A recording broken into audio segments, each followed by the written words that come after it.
So సూర్య దాంట్లో character అంటే ఎవరైనా రిఫరెన్స్ త్రూవా లేకపోతే ఎలా వచ్చింది అని చెప్పి రిఫరెన్స్ అది రిఫరెన్స్ సాత్విక్ అనే కుర్రాడు నా ఫోటో తీసుకెళ్ళి సుబ్బుకి చూపించాడు డైరెక్టర్కి. ఓకే ఈ అబ్బాయి నాకు తెలిసి ఒకసారి ఆఫీస్ రమ్మని చెప్పండి మాట్లాడతానని చెప్పి డైరెక్టర్ అన్నాడు. ఇంకేమంటే పరిగెట్టుకుని వెళ్ళిపోయా. మరి అప్పుడు అవకాశాలేం లేవు.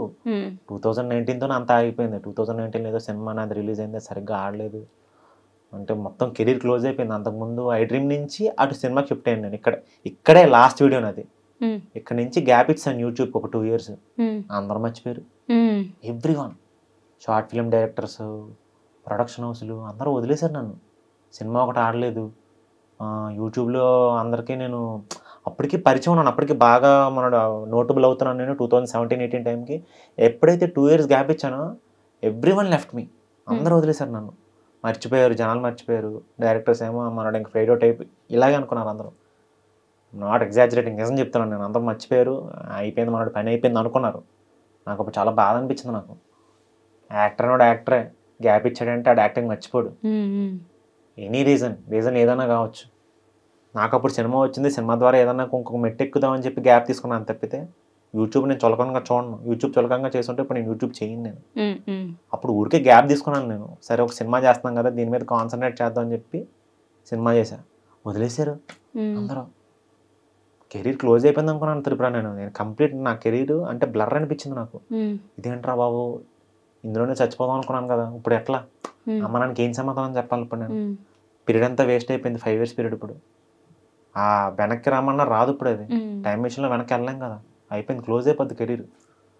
2019 అయింది, కరెక్ట్గా అదే టైంకి ఇది వచ్చింది, కోవిడ్ వచ్చింది. 2019 కరెక్ట్గా మనకు ఆ సెప్టెంబర్ నుంచి స్టార్ట్ అయిన కేసులు. 20కి ఫస్ట్ వేవ్ పడింది. ఏం లేవు ఆఫర్స్, జీరో, నో ఫైనాన్షియస్ అయితే వెరీ వరస్ట్. డబ్బులు లేవు, చేతిలో పైసా లేదు, పెళ్ళి అయిపోయింది. అప్పటికే మ్యారీడ్. 2019 మ్యారీడ్ నేను, February 14th పెళ్ళి అయిపోయింది. పక్కన ఒక ఆడపిల్ల ఉంది, వాళ్ళ తల్లిదండ్రులు ఉన్నారు, హైదరాబాద్లో ఉన్నాను, కోవిడ్ ఉంది, చేతిలో పైసా లేదు, ఎట్లా చూసుకోవాలి ఆడపిల్లని? నన్ను నమ్ముకొని వచ్చిన ఒక ఆడపిల్ల, ఒక మంచి అమ్మాయి. మా అమ్మ నాన్నకి ఏం సమాధానం చెప్పాలి? నో ఆఫర్స్, అన్నీ క్లోజ్, అన్ని సైడ్లు డోర్ క్లోజ్ అయిపోయినాయి. ఎటు చూసినా అంత బ్లాక్గానే కనిపించింది నాకు, మొత్తం అంతా బ్లాక్అవుట్ అయిపోయాను అనుకున్నాను నేను. కెరీర్ క్లోజ్ అనుకున్నాను నేను. అంటే నాకు ఆలోచించుకోవడానికి కూడా వేరే స్కోప్ ఏం పెట్టుకోవాలి నేను మొదటి నుంచి. 2014లో మా నాన్న అప్పటికి చెప్పేవాడు, రే రకరకాల ఏమైనా చూడరంటే, లేదు డాడీ నేను కష్టపడతాను, కొంచెం టైం ఇవ్వండి ప్లీజ్ అని రిక్వెస్ట్ చేసి. అంటే వేరే ఆప్షన్ ఆలోచించలేదు నేను. అంటే ఇప్పుడు నువ్వు 4 ఆప్షన్ చూపించట్లాగా ఇందులో అంటే, లేదు నేను 4 ఆప్షన్ వీళ్ళు ఒకసారి చూపిస్తాను, ఈ 4 ఆప్షన్లో నాకు సినిమాయే. అలాగే అనుకుని నేను అలా పెట్టుకున్నాను. అయిపోయింది అనుకున్నాను నేను. ఏడిపోయి లోపల రకరకాలుగా ఏడ్చాను నేను. అలా ఫస్ట్ వేవ్ అంతా అయిపోయింది. పాపం నాన్న ఇబ్బంది పడుతూనే డబ్బులు పంపించాడు నాకు. ఈ రోజుకి నేను ఏదైనా రిగ్రెట్ అవుతున్నానంటే మా నాన్న నాకు డబ్బులు పంపించడం. నాకు చాలా టార్చర్ పెట్టాను నాన్న నేను. నాకు అది ఎప్పుడు బాధగా ఉంటుంది. ఎప్పుడు నాకు కోవిడ్లో పాపం ఎవరి దగ్గర డబ్బులు ఉంటాయి, ఎవరి దగ్గర డబ్బులు లేవు. మా నాన్న దగ్గర ఎందుకు ఉంటాయి పాపం? ఏదో పాపం సర్దుకొని అక్కడ సర్దుకొని ఇక్కడ సర్దుకొని నాన్న పాపం నాకు డబ్బులు పంపించేవాడు. నాకు రెంట్ ఎక్కువ, వీడేమో ఓనర్ ఇక్కడ రెంట్ కట్టమని వీళ్ళకి టార్చర్ పెట్టేవారు. రెంట్ కట్టాలి, ఖచ్చితంగా కట్టాల్సిందే రెంట్. కోవిడ్, డబ్బులు లేవు, పాపం నాన్న పంపేవాడు. అట్లా సంవత్సరం అయిపోయింది. 2021 వచ్చింది. ఏంట్రా బాబు జీవితం అనుకున్నాను నేను. అసలు నడవట్లేదు, జరగట్లేదు, ఇంక ఇంతేనా నా జీవితం అనుకున్నాను. అట్లే ఆ టైంలో ఇలా సాత్విక్ అనే కుర్రాడు నా ఫోటో చూపించడం, ఫోన్ వచ్చింది, పరిగెట్టుకుని వెళ్ళాను ఏదో ఒక అవకాశం ముందు. ఆ అబ్బాయి అంతకుముందు సాఫ్ట్వేర్ డెవలపర్, చాలా పెద్ద హిట్ అయింది. ఇది సెకండ్ సిరీస్, ఇది సూర్య. ఇలా డైరెక్టర్ మొత్తం నాతో మాట్లాడాడు, ఇట్లా రవి ఇట్లా ఉంది అవకాశం, ఇట్లాగా స్వామి అనే క్యారెక్టర్ ఉంది చేస్తా ఉంటూ మొత్తం కథ అంతా చెప్పాడు. 10 episodes కథ అంతా చెప్పి, చేస్తాను, ఎవరికి ఇవ్వకుండా అవకాశం, ప్లీజ్ నాకు ఒక ఛాన్స్ ఇవ్వండి, మీకు ఖచ్చితంగా ప్రూవ్ చేసుకుంటాను. ఈ టైంకి నన్ను అందరూ మర్చిపోయారు. ఫ్రాంక్లీ సేయింగ్ నేను ఎవరి దృష్టిలో లేను అప్పటికే నేను. సో మై కెరీర్ మళ్ళీ 0 నుంచి స్టార్ట్ అయింది. ఎప్పుడైతే సూర్య స్టార్ట్ చేశానో నన్ను అందరూ మర్చిపోయారు, కంప్లీట్ ఫేడ్ అవుట్. నేను 0 నుంచే స్టార్ట్ చేశాను. Plus February 15th first episode release అయింది.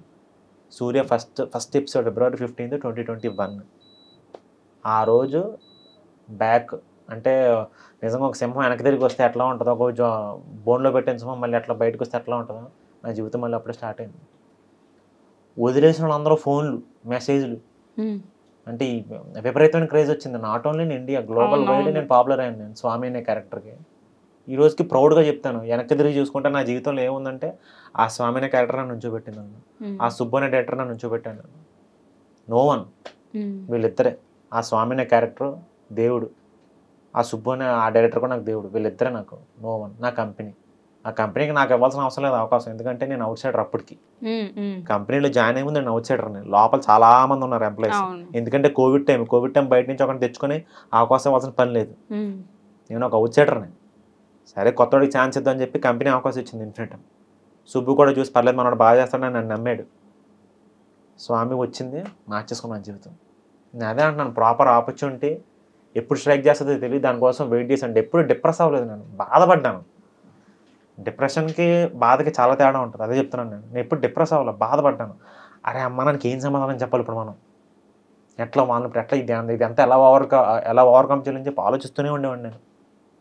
అబ్బో టార్చర్ అసలు త్రిపుర అసలు. ఆ స్వామి వచ్చింది, దెన్ అందరికి సమాధానం చెప్పాను నేను, కొట్టి తీస్తాను. ఇది ఇప్పుడే కాదు, ఇప్పుడు కూడా చెప్తాను నేను. ఆ స్వామి క్యారెక్టర్ ఎలా అయితే అది యూట్యూబ్ సిరీస్, అది యూట్యూబ్ సిరీస్గా నాకు అంత పేరు వస్తే, సినిమాలో ఆపర్చునిటీ ఇస్తే ఏ రేంజ్లో వస్తుందో ఒకసారి అందరికీ ఆలోచించుకొని చెప్తున్నాను. అక్కడ ఇది ఓన్లీ యాక్టర్స్ చెప్పట్లేదు, నేను డైరెక్టర్స్ చెప్తున్నాను. నేను యూట్యూబ్ సిరీస్లో నాకు ఆపర్చునిటీ ఇస్తే నేను ఏ రేంజ్లో పెర్ఫామ్ చేస్తానో ఒకసారి మీరు కూడా చూడండి. సినిమాలు ఇస్తే ఎందుకు చేయను, నాకు ఆ బాధ ఒకటి ఉందిలే ప్రజెంట్. అదే మూవీ సైడ్ సినిమాలు ఎందుకు చూడట్లేదు నన్ను. ఇప్పుడు నాకు వచ్చింది ఇప్పుడు యూట్యూబ్లోనే క్రేజ్ కదా, నేను యాక్టింగ్ చేస్తానే కదా జనాలు ఇప్పుడు నేను ఎంకరేజ్ చేశాను. జనాలు దేవుళ్ళే కదా, ప్రేక్షక దేవుళ్ళే ఇప్పుడు మనం చూసి మనల్ని ఎంకరేజ్ చేస్తున్నారు, ప్రేక్షకులే కదా చూసి. ఇప్పుడు ఎవరు ఊరికే చూసి ఎవడో ఒక నార్మల్ యాక్టర్ వచ్చేస్తే వాడు చేస్తే ఇది వాడు హైలైట్ అయిపోడు కదా, ఊరికి కెమెరా ముందు నుంచి డైలాగులు చెప్తే. నేను యాక్టింగ్ చేశా, ఐఎమ్ కాన్ఫిడెంట్. నేను కాన్ఫిడెంట్, నా యాక్టింగ్ మీద నాకు నమ్మకం ఉంది, నేను బాగా చేస్తానని చెప్పి నాకు నమ్మకం ఉంది. ఇది పొగరగా చెప్పట్లేదు, చాలా గర్వంగా చాలా హ్యాపీగా మనస్ఫూర్తిగా చెప్తున్నాను నేను బాగా యాక్టింగ్ చేస్తానని చెప్పి. నేను లేకపోతే డైరెక్టర్ నన్ను తీసుకోరు, నన్ను సుబ్బుగా నన్ను ఎందుకు తీసుకుంటారు నన్ను. ఇది సినిమాలకు నేను ఎందుకు కనిపించలేదు, నాకు అదొక చిన్న బాధ. నాకు కూడా మీది సూర్య తర్వాత చూసిన తర్వాత కూడా ఈ మ్యాడ్ మూవీ ఇలాంటి మూవీస్ మీకు బాగా సెట్ అయితే, అవును, అలాంటి వాటికి ఎందుకు రాలేదు అనేది ఒక చిన్న క్వశ్చన్ మార్క్. ఎందుకు కనిపించట్లేదు చెప్పండి అసలు. అంటే ఎవరికాలు ఊహించేసుకుంటారు ఫస్ట్. అంటే ఈ మధ్య ఏంటోలే, ఏదన్నా ఒక ఆపర్చునిటీ కోసం వద్దామంటే ఆ మాఫియా ఈ మాఫియా, ఈ అబ్బాయి వద్దండి వేరే అబ్బాయిని పెట్టుకోండి. అంటే డైరెక్టర్కి ఒక ఆలోచన ఉంటే ఆ ఆలోచనని చెడగొట్టే పక్కన 100 మంది ఉంటారు పక్కన, వద్దండి ఈ అబ్బాయి ఎందుకంటే ఇంకో అబ్బాయిని పెట్టుకున్నాం. నాకు సినిమాలు చూస్తే ఏమనిపిస్తుంది అంటే ఈ మధ్య కొన్ని సినిమాల్లో అంటే నాకు పడాల్సిన క్యారెక్టర్లు కొన్ని సినిమాలు చూస్తున్నాను, ఆ క్యారెక్టర్ ఇంపాక్ట్ అంత పడలేదేమో అని ఒక చిన్న బాధ. సినిమా ఆడిన ఆడపోయిన విషయం పక్కన పెడితే ఇంపాక్ట్ చెప్తున్నాను నేను. ఇప్పుడు కొంతమంది చేస్తే ఇంపాక్ట్ ఎక్కువ ఉంటుంది, నేను ఆ ఇంపాక్ట్ గురించి మాత్రం బాధపడే ఉన్నాను. రే మనం చేసుంటే ఇంకా ఇంపాక్ట్ ఎక్కువ పెంచేవాళ్ళం కదా, ఇంకా బాగుండేది కదా, స్క్రీన్ ఇంకా ఫ్రెష్గా ఉండేది కదా, ఈ బాధ ఒకటి ఉండిపోయింది నాకు. స్టిల్ ఆ క్వశ్చన్ అంటే నేను అడగలేను బయట వాళ్ళని, ఎలా అడుగుతాను నేను సినిమా ఇండస్ట్రీకి వెళ్ళి, లేకపోతే ఒక ప్రెస్ మీట్ పెట్టి ఇట్లాగా ఎందుకు మీకు నేను కనిపించట్లేదా, నేను యాక్టింగ్ చేస్తాను కదా ఎందుకు చేయను, డిసిప్లిన్గా ఉంటాను, టైంకి వస్తాను, టైంకి వెళ్ళిపోతాను, పోనీ రెమ్యునరేషన్ కూడా మిమ్మల్ని ఏమో తినేసేలా తీసుకోను కదా, తక్కువ తీసుకున్నాను కదా, స్టిల్ ఎందుకు తీసుకోవట్లేదు? ఐ హ్యావ్ ఎ క్వశ్చన్ నాకు.